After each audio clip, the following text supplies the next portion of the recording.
야, 이모, 여기 장사 꽤 되나 본데? 우리 몫은 챙겨놨겠지?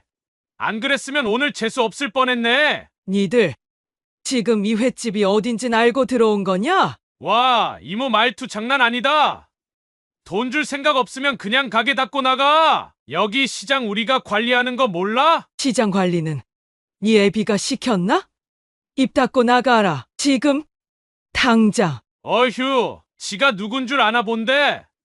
아줌마, 진짜 손모가지 한번 나가봐야 정신 차리지?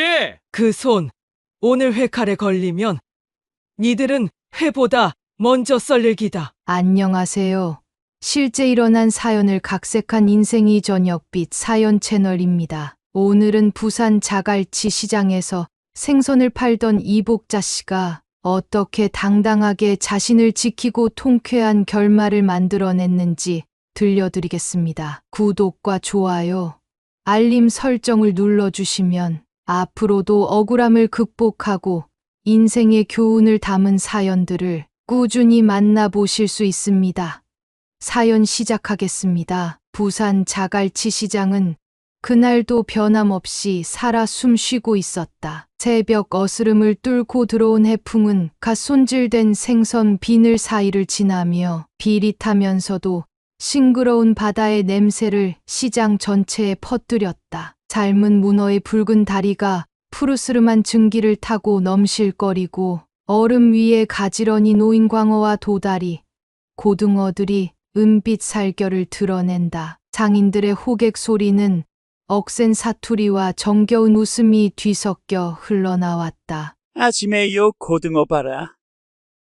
오늘 새벽 받아서 바로 건진 거라 얘.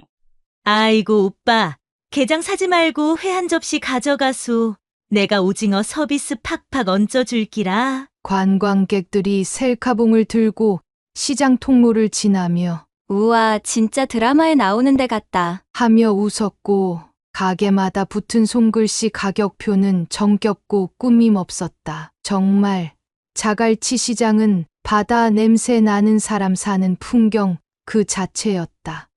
하지만 그 따뜻한 정경 속에 서늘한 한기가 스며들기 시작한 건 그날 오전 10시쯤 시장 입구 쪽에서였다. 처음엔 아무도 눈치채지 못했다. 그러다 슬그머니 등장한 까만 그림자새, 검은 패딩을 맞춰 입고 목까지 잠긴 지퍼, 깊게 눌러쓴 볼캡에 짙은 선글라스를 낀 청년 셋이 천천히 너무도 느리게 시장 안으로 걸어 들어왔다. 그들은 마치 시장 전체가 자기들 소유라도 되는 양 어깨를 넓게 펴고 팔짱을 낀 채 왼쪽, 오른쪽 가게를 훑어보며 걷고 있었다. 누가 먼저랄 것도 없이 주변 공기가 바뀌었다. 시장 끝자락까지 가득했던 호객 소리가 하나둘씩 사라졌고 쉴 새 없이 움직이던 칼질도 생선 씻는 물소리도 언제 그랬냐는 듯 잦아들었다. 어이, 거기 아지매. 앞장선 사내가 한 가게 앞에서 발걸음을 멈췄다. 그 말투는 익숙한 부산 사투리였지만 음흉한 억양과 얄팍한 웃음이 묘하게 등골을 서늘하게 했다. 장사 잘 되는 거 같은데 이번 달 월세는 좀 넉넉히 주이소. 그는 마치 농담처럼 말하면서도 탁 하고 가판대 위로 손을 내밀었다. 가게 주인은 움찔하더니 고개를 숙였다. 조심스럽게 지갑을 꺼내 현금을 내밀었고 자네는 돈을 툭툭 털어주며 말했다. 이 정도밖에 안 됩니까?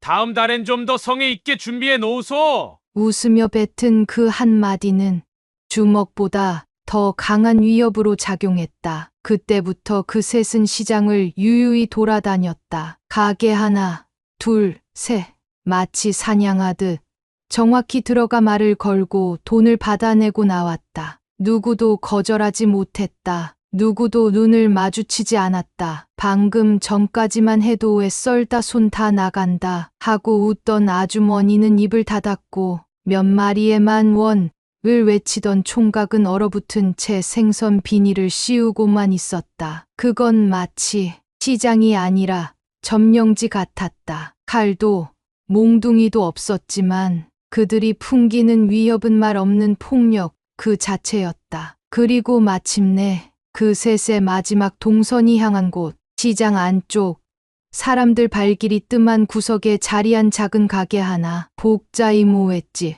문어 국물이 끓고 있었고 도마 위엔 막 손질을 마친 광어 한 마리가 가지런히 놓여 있었다. 복자이 모횟집 쪽으로 건달 셋이 천천히 발걸음을 옮기기 시작하자 옆 가게에서 멸치 내장을 손질하던 아주머니가 순간적으로 고개를 돌렸다. 그들의 시선이 이쪽으로 향하는 걸 보자 그녀의 얼굴이 굳어졌다. 칼을 내려놓은 손은 생선 기름으로 번들거렸고 그 손으로 급히 가게 안쪽 미역통 옆에 숨겨둔 핸드폰을 꺼내들었다.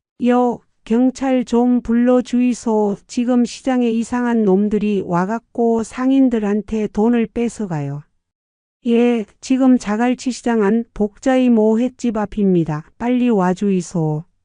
목소리는 떨렸고 말끝은 갈라졌다. 경찰과 통화하던 그 짧은 순간에도 그녀는 계속 시장 통로 쪽을 흘끔거렸다. 말 한마디라도 들키면 내 가게도 박살나는 거 아닌가. 그런 공포가 얼굴에 그대로 새겨져 있었다.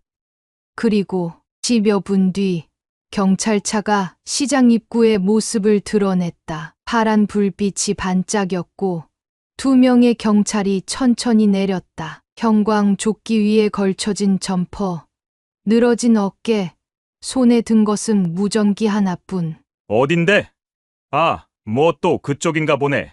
경찰은 마치 또 그놈들이야 하는 듯한 표정으로 시장 안으로 발걸음을 옮겼다. 하지만 이상하게도 경찰이 도착했음에도 불구하고 시장 상인들의 표정은 전혀 나아지지 않았다. 오히려 안도의 기색은커녕 더 깊은 불안이 퍼지는 듯했다. 건달셋도 경찰을 힐끔 바라봤지만 놀라기는커녕 피식 웃었다. 그중 앞장선 남자는 손을 주머니에 넣은 채 경찰 2명을 향해 고개를 까딱 들었다. 오왔네? 아직도 순찰 도울 때 이 양반들이구마. 그 말에 경찰 하나는 어색하게 웃으며 고개를 끄덕였다. 뭐 시장은 여전히 장사 잘 되나 보네요. 별일 없지에?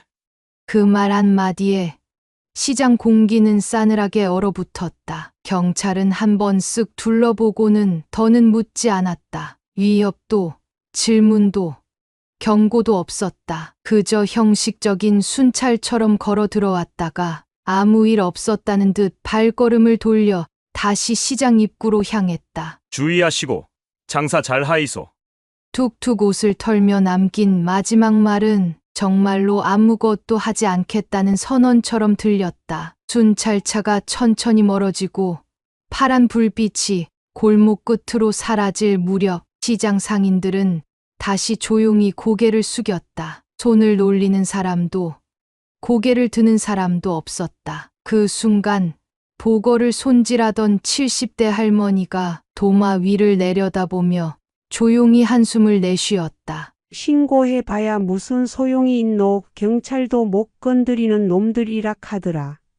그 말은 곧 주변 가게들 사이로 퍼져나갔고 상인들은 말없이 입을 닫았다. 누군가는 손을 씻다가 누군가는 젓갈통을 닫다가 한순간 멈춰섰고 그러고는 다시 아무 일 없었던 듯 움직였다. 마치 불문율처럼 이 시장에서 입은 닫고 눈은 피하라. 그게 유일한 생존법이었다. 그날 저녁 정육점 박씨 아재가 냉장고 고기 진열대를 정리하다 말고 담배 한 대를 물며 말했다. 괜히 건드렸다가 괘씸죄 걸리면 가게 박살 나는 거 순식간이라에. 그리고 고개를 돌리지 않은 채 한마디를 덧붙였다. 우리가 지켜야지. 누가 지켜줍니까? 웃자겠노. 참아야지. 그 말에 아무도 대꾸하지 않았다. 시장 사람들은 그저 묵묵히 하루의 마감을 준비했다. 문을 닫고 칼을 씻고 아이스박스를 정리하고 고개를 숙인 채 집으로 향했다. 하지만 아무도 몰랐다. 그날 건달들이 마지막으로 들어선 그 가게, 그 평범해 보이던 복자의 모횟집만큼은 지금까지 봤던 그 어떤 가게와도 차원이 다른 곳이라는 걸 말이다. 복자의 모횟집은 간판은 빛이 발해 있었고 입구엔 문어 다리를 말리는 그물망이 드리워져 있었다. 가게 안쪽 불판 위엔 고등어가 노릇하게 익어가고 있었고 연탄불 위에 놓인 양은 냄비에서는 국물이 조용히 끓고 있었다. 복자 씨는 잔잔한 얼굴로 도마 앞에 서서 막 손질한 광어의 껍질을 뽑아내고 있었다. 손놀림은 차분하고 일정했고 그 움직임엔 수십 년 경력의 단단함이 묻어 있었다. 이모 여기 자리 좋네잉. 손님 많을 거 아이가. 살금살금 들어선 조폭 무리 중 앞장선 사내가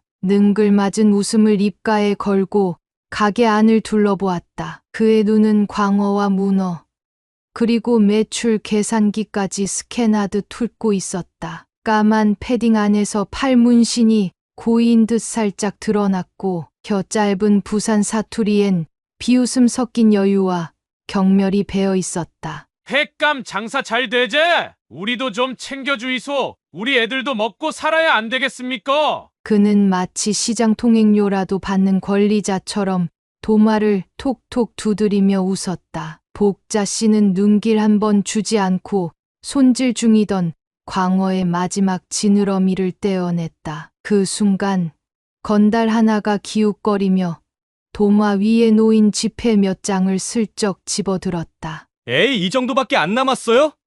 이모, 장사 잘 되던디. 손에 지폐를 만지작거리던 그의 뺨에는 어딘가 가볍고 무례한 치졸한 승리감이 묻어났다. 그때였다. 복자 씨는 아무 말 없이 회칼을 내려놓았다.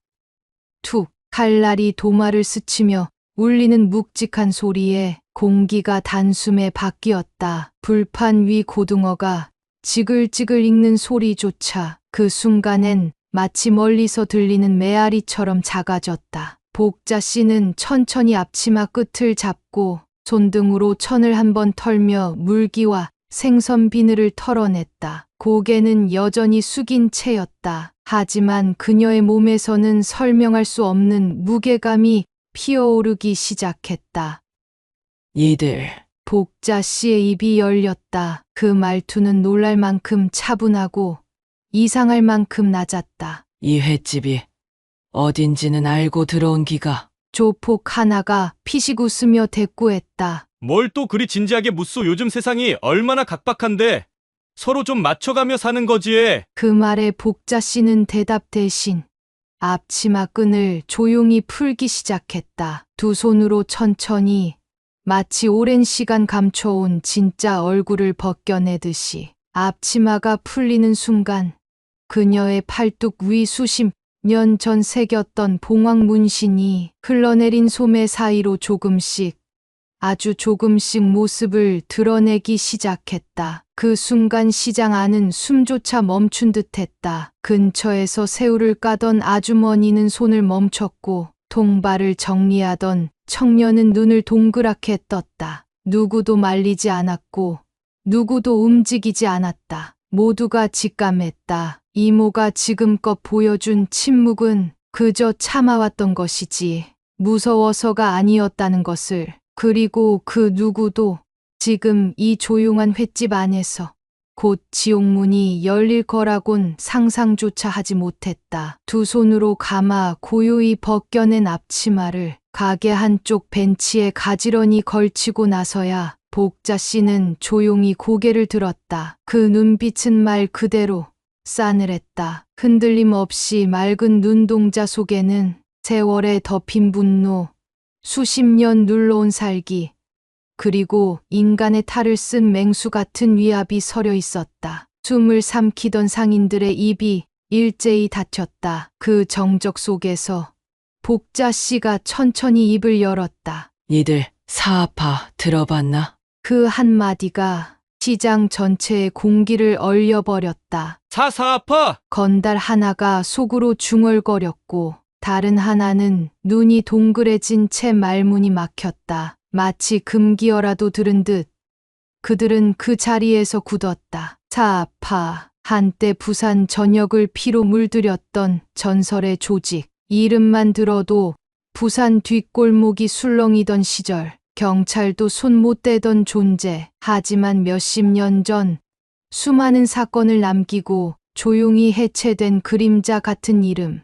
복자 씨는 천천히 뒷짐을 지더니 왼팔에 소매를 걷어 올렸다. 그리고 마침내 모습을 드러낸 건 세월이 지나도 지워지지 않은 푸른 봉황 문신. 팔뚝을 감싸듯 새겨진 봉황은 주름진 피부 위에서도 먹물처럼 살아 있었고 마치 눈앞에서 날아오를 듯 위엄을 뽐냈다. 그 순간 가게 안은 정지된 화면 같았다. 불판 위 고등어도 더는 지글거리지 않는 듯했고 손님도 상인도 시장도 모두 멈춘 듯한 침묵 속에서 복자 씨는 말을 이었다. 내가 그 시절 부산 칠성시장부터 해운대까지 티 좀 봤던 사람이대. 그 말은 무용담이 아니라 경고였다. 그때 애송이들이 얘 이름 모르면 간첩 소리 들었다. 복자 누님이라 카는 거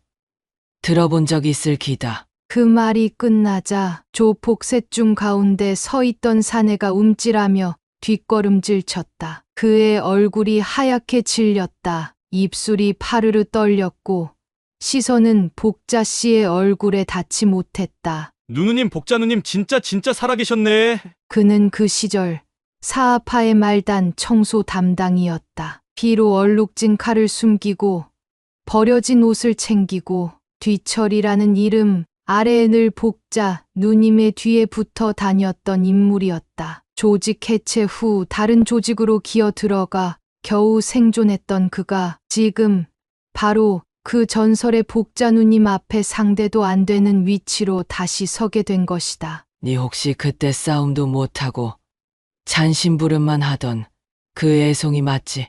복자 씨는 조용히 물었다. 남자는 제대로 고개도 못 들고 머리를 숙였다. 네네 누님, 저 진짜 몰랐습니다.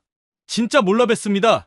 죄송합니다. 그 말을 들은 나머지 둘도 황급히 고개를 숙였다. 목이 말랐는지 한 명은 침을 꿀꺽 삼켰고 또 한 명은 말없이 손을 모으고 덜덜 떨기 시작했다. 하지만 복자 씨는 눈빛 하나 변하지 않았다. 그래, 몰랐을 테지. 내가 사람 냄새 풍기며 살려고 이 시장 들어온 지도 벌써 20년이 넘었거든. 복자 씨의 말투는 담담했지만 그 안에는 수십 년 눌러온 울분과 결의가 스며 있었다. 잠시 침묵, 그 정적을 깨는 목소리는 단호하고 냉정했다. 근데 말이다. 니들 그 인간들한테 도대체 뭘 배운 기가? 복자 씨는 조폭들을 하나씩 번갈아 바라보며 뱉었다. 내가 그 시절 그 비바람을 뒤로 하고 물고기나 썰면서 산 이유가 뭔지 아나? 칼을 들어 사람을 베지 않기 위해, 그 피 묻은 손을 다시 들지 않기 위해 수십 년을 물비린내 속에서 살았던 이유. 니들 같은 놈들 다시는 안 생기게 하려고 그런 기다. 복자 씨의 목소리는 낮고 조용했다. 하지만 그 안에는 쇠처럼 단단한 결의가 박혀 있었고 조폭셋은 마치 죄인처럼 고개를 숙이고 그 자리에 얼어붙은 채 미동도 하지 못했다. 그리고 그날 자갈치 시장 사람들은 비로소 알게 됐다. 늘 조용히 회를 썰고 고등어를 굽고 문어 다리를 휘 저어주던 저 복자 이모가 그 옛날 피 한 방울 흘리지 않고 조직을 해체시켰다는 전설의 복자 누님이라는 걸. 짧은 정적이 지나고 복자 씨는 아무 말 없이 도마 위에 놓여있던 회칼을 천천히 들어 올렸다. 그 손짓은 마치 고기 손질을 하려는 평범한 장인의 동작처럼 보였다. 하지만 그 칼끝이 쓱 허공을 가르며 건달 바로 앞 목덜미 근처에서 멈춘 순간 가게 안 공기는 완전히 바뀌었다. 눈에 보이지도 않던 기운이 칼날을 따라 뻗어나간 듯 건달 하나가 등줄기를 타고 올라온 서늘함에 반사적으로 몸을 움츠렸다. 복자 씨는 표정 하나 없이 무표정하게 물었다. 이게 뭘로 보이노? 그 목소리는 낮고 담담했지만 칼날이 도마에 닿는 챙 하는 싸늘한 금소금이 건달의 귀를 때리듯 울렸다. 회칼이다. 이놈들아, 근데 요 칼이 살점은 곱게도 썰리는데 복자 씨는 칼을 살짝 기울이며 광어 껍질을 미끄러지듯 스치는 신용을 했다. 사람 손은 자르기가 좀 쉬워라. 조심해야겠지? 그 말이 끝나기 무섭게 복자 씨의 손이 번개처럼 움직였다. 순식간에 조폭 하나의 손목을 꺾은 뒤 칼로 찍은 것도 아닌데 건달은 그대로 비명을 지르기도 전에 도마 위에 엎어졌다. 으악! 이모 잠깐만요. 나머지 두 놈이 허둥지둥 복자 씨를 말리려 다가왔다. 하지만 복자 씨는 칼을 도마에 쾅 박듯 꽂아버리고 바로 옆에 쌓아둔 생선 박스 2개를 그대로 걷어찼다. 퍽! 퍽! 박스가 날아가며 바닥에 쾅! 부딪히는 소리와 함께 건달 둘은 그대로 박스에 걸려 넘어지며 생선 비린내 나는 바닥 위에 나뒹굴었다. 바지에 문어 내장 묻고 고등어 꼬리에 턱 맞고 신발은 한 짝 벗겨진 채 굴러갔다. 복자 씨는 아무 말 없이 도마 위 칼을 손끝으로 다시 정리하고 두 팔을 걷어 올린 뒤 두 팔짱을 조용히 끼고 그들을 내려다보았다. 그 모습은 더 이상 횟집 아주머니가 아니었다. 마치 전쟁터 한복판 부하들 뒤에 선 특전사 지휘관처럼 그녀는 눈빛 하나로 주변을 압도하고 있었다. 그때였다. 근처에서 조용히 지켜보던 생선가게 상인 한 명이 입을 틀어막은 채 속삭이듯 외쳤다. 복자 이모 잘했대이. 순간 시장 전체가 터졌다. 와, 이모 미쳤다. 진짜 멋져 보러. 내가 평생 본 사람 중에 제일 멋있다. 박수와 함성, 탄성, 웃음까지 터져나왔다. 건달 셋은 바닥에 나뒹굴며 광어 껍질과 오징어 다리 사이에 처박혀 있었고 복자 씨는 그런 그들을 뚫어지게 바라보며 조용히 한마디를 덧붙였다. 자갈치에선 생선만 썰고 사람은 안 썬다. 근데 말이다. 복자 씨는 고개를 살짝 기울이며 도마 옆에 놓인 다시마 국물을 휘휘 저었다. 선 넘으면 그때는 나도 모르지? 그 말에 조폭셋은 마치 심판받은 죄수처럼 고개를 바닥에 쳐박고 벌벌 떨었고 누가 먼저랄 것도 없이 이어가듯 엉덩이를 뒤로 뺀 채 가게 밖으로 도망치기 시작했다. 발에 문어가 걸리고 굴러다니던 생선 박스에 한 번 더 넘어지고 그들의 뒷모습은 마치 시장 바닥에 깔린 오징어처럼 흐물흐물했다. 그리고 그날 자갈치 시장엔 평소와는 다른 냄새가 진동했다. 비린내보다 더 짜릿한, 고등어보다 더 통쾌한 사이다 냄새였다. 조폭들이 생선 박스에 처박힌 채 비린내를 뒤집어 쓴 채로 바닥을 기며 도망친 뒤에도 복자 씨는 단 한 발자국도 움직이지 않았다. 그녀의 발밑엔 박살난 오징어 통이 나뒹굴고 신발 한 짝이 벗겨진 채 도마 옆에서 덜덜 떨고 있었다. 하지만 복자 씨는 고등어 굽던 화로 앞에서 묵묵히 서 있었다. 지글지글 타오르는 불꽃 속에서 고등어는 여전히 익어가고 있었고 도마 위에 꽂힌 회칼은 생선보다 더 서늘한 기운을 품은 채 빛을 받으며 조용히 흔들리고 있었다. 바닥에 쓰러진 조폭 하나는 팔을 움켜쥔 채 헐떡이며 중얼거렸다. 죄송합니다, 누님. 그 말끝을 잡을 새도 없이 복자 씨는 그의 앞에 무표정하게 휴대폰을 내밀었다. 전화해라. 니네 대가리한테. 그 목소리는 낮고 담담했다. 하지만 그 안엔 명령, 경고, 그리고 심판이 담겨 있었다. 네, 누님. 겁에 질린 조폭은 떨리는 손으로 휴대폰을 눌렀다. 손끝이 미끄러져 번호를 2번 틀렸고 통화음이 울리는 순간 복자 씨는 그의 손에서 전화를 낚아채듯 빼앗았다. 야, 유구고, 니들 조직 총무 맞지? 내가 누구냐고? 자갈치 복자다. 사아파 복자 누니. 몰라. 순간 통화기 너머에서 아무 소리도 들리지 않았다. 정적, 오직 시장에 흐르던 어항 기계 소리와 지글거리는 고등어의 기름 튀는 소리만이 공간을 채웠다. 복자 씨는 한 박자 쉬고 말을 이었다. 니 새끼들 지금 내 가게에서 깝치다가 다리 하나씩 접혀 있다. 근데 말이다. 난 아직 손 하나도 안 댔거든. 그게 그나마 운이 좋았던 기라. 잠시 숨을 고른 복자 씨는 입꼬리도 움직이지 않은 채 바늘처럼 찌르는 말을 날렸다. 다시 자갈치 쪽에 사람 하나라도 보내면 그땐 니들 장기만 들고 가게 될 기다. 그 말 잘 새겨서 전해라. 알겠나?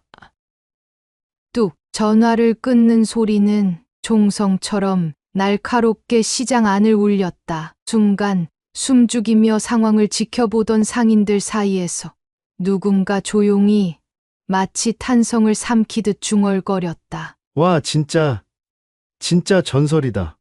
이모, 새 썰다가 조직까지 조지는 거 실화가? 그리고 고도 조용히 터져 나오는 박수 소리. 시장 어귀에서부터 시작된 박수는 순식간에 전체로 퍼졌다. 복자 이모, 진짜 대단하십니다. 이모, 진짜 자갈치 시장 지켰어요, 오늘. 시장 끝 두부 가게에서 일하던 70대 할머니가 손등으로 눈물을 닦으며 떨리는 목소리로 말했다. 이모가 우리 다 지켜줬다. 경찰도 아무도 못 해준 걸 이모가 해줬다고.